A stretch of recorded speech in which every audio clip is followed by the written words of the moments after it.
نحمده ونصلي على رسوله الكريم اما بعد فاعوذ بالله من الشيطان الرجيم بسم اللہ الرحمن الرحیم۔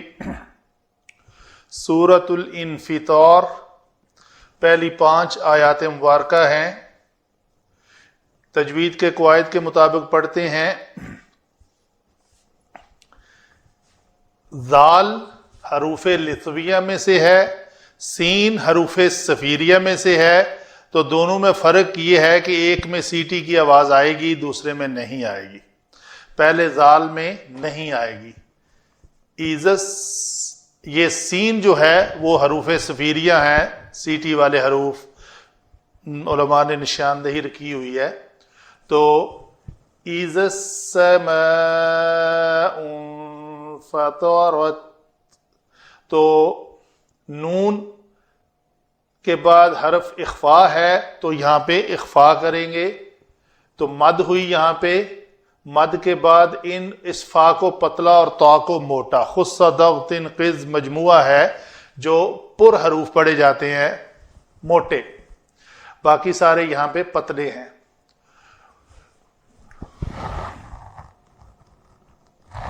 وَإِذَا الْكَوَاكِبُ انتَثَرَتْ وَإِذَا الْبِحَارُ فُجِّرَتْ وَإِذَا الْقُبُورُ بُعْثِرَتْ۔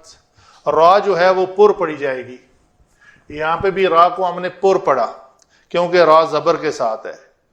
وَإِذَا الْقُبُورُ کو قاف پیش کو قبور بعثرت، اس قاف کا مخرج ہے جو لوتھڑا ہے وہ بالمقابل تالو کے ساتھ لگے، اندر گلے کے ساتھ لگے، تو یہ قوف ادا ہوتا ہے۔ یہ جو کاف ہے یہ بڑی آسانی سے ادا ہو جاتا ہے، اس کے مقابلے میں اس میں محنت کرنی پڑتی ہے، اس میں محنت نہیں کرنی پڑتی۔ کاف وَإِذَا الْكَوَاكِبُ، کیبو، واو کے لیے شفتیں دونوں ہونٹ گول کرنے پڑتے ہیں۔ علمت نفس ما قدمت واخرت، یہاں پہ کیا ہے؟ قاف پر ہے، خا پر ہے، را زبر کے ساتھ ہے، پر ہے، تو باقی پتلے حروف ہیں، تو ان تینوں کے اوپر خاص دھیان رکھنا ہے۔ عین کو مخرج سے ادا کرنا ہے، علمت نہیں کر دینا، حمزہ بن جائے گا۔ علمت نفس ما قدمت واخرت۔ یہ ہوئی جی ہماری تجوید کے مطابق الفاظ پہ ڈیٹیل کے ساتھ بحث۔ آگے چلتے ہیں۔ علم صرف، اذا حرف شرط،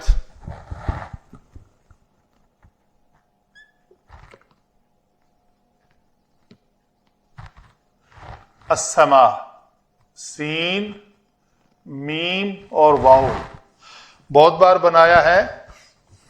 فعال کے وزن پر یہ لفظ بن جائے گا سماو، فعالو، سماو۔ ابھی قاعدہ کیا ہے کہ جب سین میم واو میں یہ فعال کے وزن پر ہم ایک الف زائدہ لے آئے، الف زائدہ کے بعد واو یا آ جائے تو وہ حمزہ بن جاتی ہے، تو اس طرح یہ لفظ سماء، اگر یہ ابھی یہ سین جو ہے حروف شمسی میں سے ہے تو اس سے پہلے اگر الف لام لگائیں گے تو وہ ال کے ساتھ اس طرح لکھا جائے گا،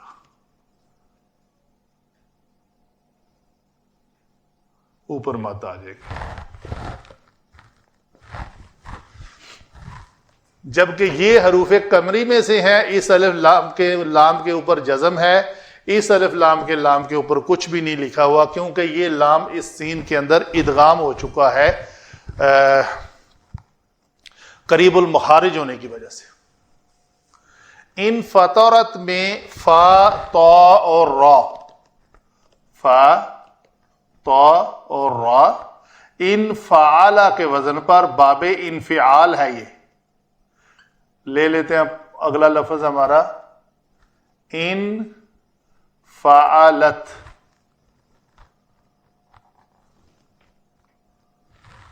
تو اسی طرح یہ لفظ بن جائے گا ہمارا ان فطرت. تو یہ حمزہ کے نیچے جو کسرہ ہے وہ نہیں ہے، اس لیے کہ یہ حمزۃ الوصل ہے. حمزۃ الوصل وصل کلام میں اپنی حرکت کو حذف کر دیتا ہے، اس لیے یہاں پہ کسرہ نہیں لکھی ہوئی. اگر اصل میں یہ انفعالت کے وزن پر انفطرت ہے، جمع واحد مونس غائب کا صیغہ. واو پھر یہ واو عطف ہے جی، اذا پھر شرط ہے، اس حرف شرط کا عطف اس اذا پر. الکواکب یہ کیا ہے جی؟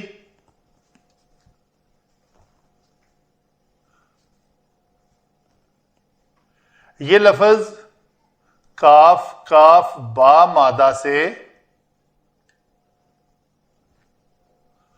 فواعل کے وزن پر جمع منتہل جموع ہے.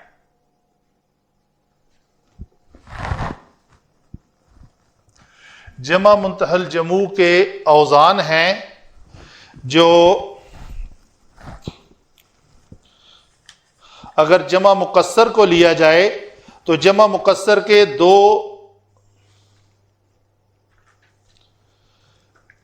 جمع مکسر کی دو اقسام ہیں، ایک جمع قلت اور ایک جمع کثرت. جمع قلت کا اطلاق جو ہے وہ 3 سے 10 تک ہوتا ہے، اور اس سے زیادہ یا لامتناہی سلسلہ ہو تو اس کے لیے جمع کثرت ہوتا ہے. جمع کثرت کے کچھ اوزان ہیں، اور ان اوزان سے آگے مزید انہی اوزان کی اقسام میں سے ایک قسم جمع منتہل جموع بھی ہے، وہ ہے کواکب. یہ لفظ اگر اس کی تھوڑی سی تفصیل دوں آپ کو تو ایسے الفاظ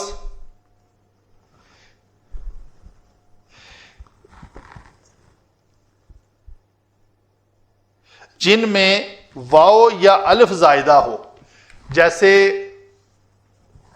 اس کا جو واحد ہے وہ ہے کوکب. تو کوکب میں یہ کاف کاف با اصل جو مادہ ہے کاف کاف اور با، اس میں واو زائدہ ہے. تو اس کی ایک اور مثال لے لیتے ہیں، کوثر اسی شکل کا لفظ ہے. تو ان کی جو جمع آتی ہے وہ اس واو زائدہ کے بعد ایک الف لا لیا جاتا ہے، تو یہ لفظ بن جاتا ہے کواکب، فواعل کے وزن پر. اسی طرح یہ بن جائے گا کواثر. اسی طرح اگر اس کی مثال اور لی جائے جو الف کے ساتھ ہو تو خواتم، وہ ہو جائے گا خواتم. مطلب ایک اور لیتا ہوں جو مجھے یاد آ رہا ہے، مانع، اس میں الف زائدہ ہے تو یہ بن جائے گا موانع، یعنی موانع الادغام، یعنی ادغام کی منع کی کچھ صورتیں. ٹھیک ہے جی. تو یہ ہوئی ہماری لفظ کے اعتبار سے کواکب کے اوپر تھوڑی سی بحث. اور دوسرا لفظ یہ کیا ہے جی؟ نون سا اور را سے، وہی باب انفعال سے یہ جمع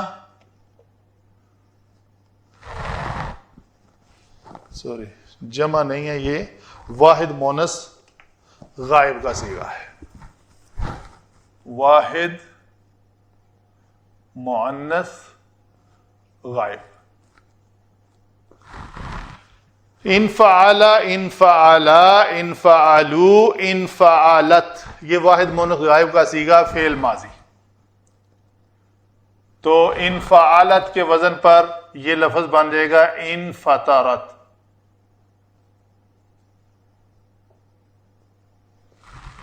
واو پھر عطف ہے، اذا پھر شرط ہے، البہار با ہا اور را سے فعال کے وزن پر یہ جمع ہے. کون سی جمع ہے جی؟ جمع مقصر اس میں جامد، تو یہ فعال کے وزن پر ہے، لفظ بہار بن گیا۔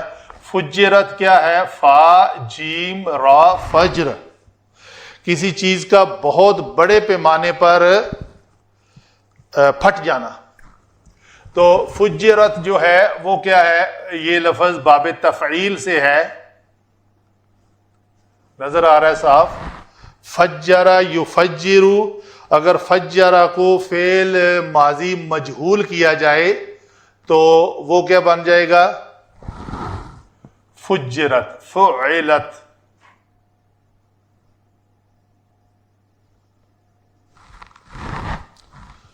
یہ فعل ماضی مجہول ہو جائے گا۔ آگے ہے جی وَإِذَا الْقُبُورُ بُعْثِرَتْ، یہ قبور لفظ بھی، واو جو ہے پھر حرف عطف، ایک ہی طرح کی ان سب کی نحو ہے۔ القبور قاف با اور را، قبر، اس کی جمع فعول کے وزن پر۔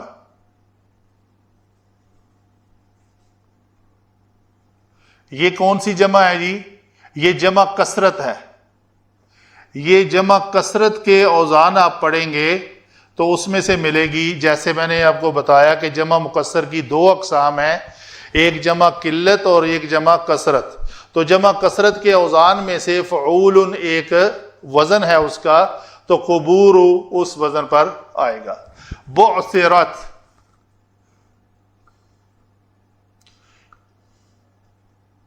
یہ رباعی مجرد ہے، با عین سا اور را، فعلتن،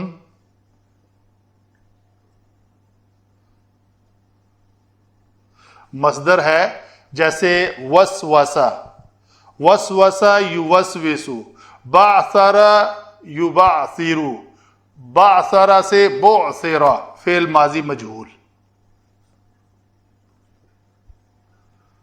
واحد مونس غائب، بعثرت،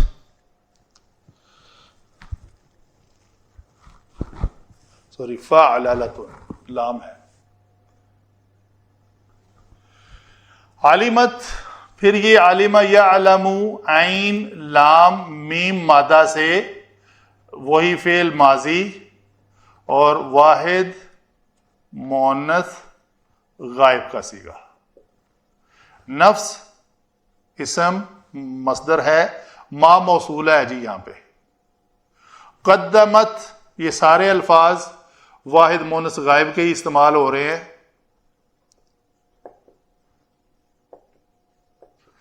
قدمت و اخرت، قدمت کیا کون سا روٹ ورڈ ہے جی؟ کاف دال اور میم، حمزہ خا اور را، اخر۔ تو قدمت و اخرت دونوں ہی واحد مؤنث غائب کے صیغے ہیں، واو یہاں پہ عطف ہے۔ ٹھیک ہے جی، یہ ہوئی ہماری علم صرف کے مطابق الفاظ کے اوپر بحث کہ کون سا لفظ کس روٹ ورڈ سے کیسے بنا۔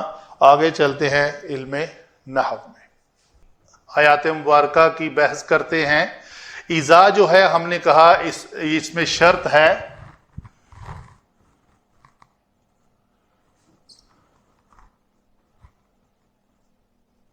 شاید میں پہلے حرف شرط لکھ لیا تھا۔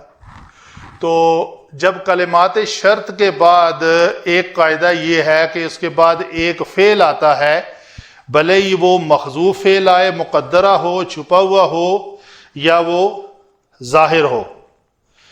کچھ علماء کی رائے ہے کہ یہاں پہ ایک پہلا یہی فعل اذا اور السماء کے درمیان چھپا ہوا ہے، وہ محذوف ہے، مقدرہ ہے۔ تو ان فطرت السماء، یعنی جب آسمان پھٹ جائے گا۔ تو دوسری رائے یہ ہے کہ السماء جہاں پہ مرفوع ہو کر، یہ مرفوع ہے، کیوں مرفوع ہے؟ اس کے اوپر مرفوع ہونے کی علامت ضمہ ظاہرہ حمزہ کے اوپر ہے، تو یہ مرفوع ہو کر یہاں پہ بنا ہے مبتدا. ٹھیک ہے جی. اگر یہ مبتدا ہے تو انفطرت السماء عربی زبان میں چونکہ مونس لیا گیا ہے تو واحد مونس غائب کا صیغہ انفطرت میں ایک ہیہ ضمیر چھپی ہوئی ہے جو مرفوع ضمیر ہے اور وہ فاعل بنے گی. یہ مرفوع ہو کر مبتدا، یہ مرفوع ہو کر فاعل اور آگے فعل. تو یہ فعل اور فاعل دونوں مل کر ایک جملہ بن کر جملہ فعلیہ ہو کر یہ خبر اور یہ مبتدا دونوں مل کر جملہ اسمیہ، اور یہ جملہ اسمیہ جو ہے یہ معطوف علیہ ہے آگے والے معطوفوں کا. یہ ایک واو ہے حرف عطف، یہ ایک واو حرف عطف ہے. کچھ علماء کی رائے ہے کہ جب یہ اذا اس میں شرط ہے تو یہ جو جملہ اسمیہ ہے معطوف علیہ ہے ہی، لیکن یہ اسم اور یہ جملہ اسمیہ محلن مجرور ہے. کیوں؟ یہ مضاف بنے گا، یہ اس کا مضاف الیہ بنے گا. مضاف الیہ ہمیشہ مجرور ہوتا ہے. اسی طرح یہ ہوگا، پھر درمیان میں واو عطف ہے. الکواکب اسی طرح یہ مرفوع اسم ہے. تلاش کیا مرفوعات میں سے تو پتہ چلا یہ مبتدا ہے. انتصرت میں ہیہ ضمیر چھپی ہوئی ہے، وہ فاعل ہے اور آگے یہ فعل ہے.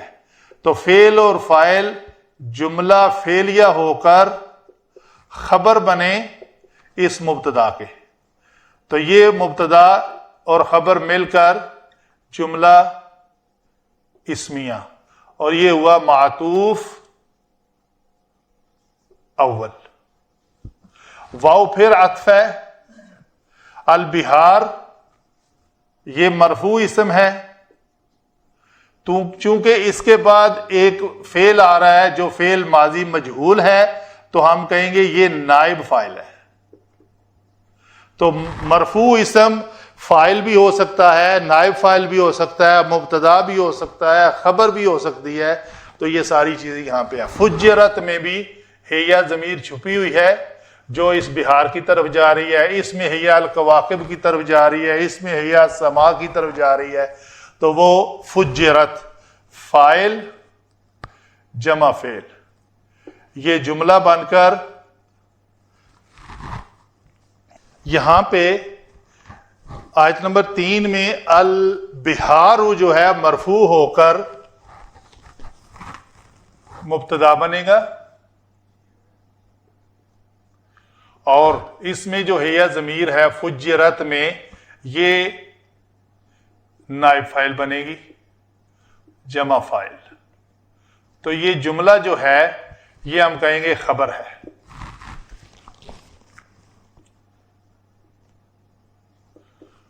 تو یہ خبر اور مبتدا دونوں مل کر اس کو ہم کہیں گے معطوف ثانی.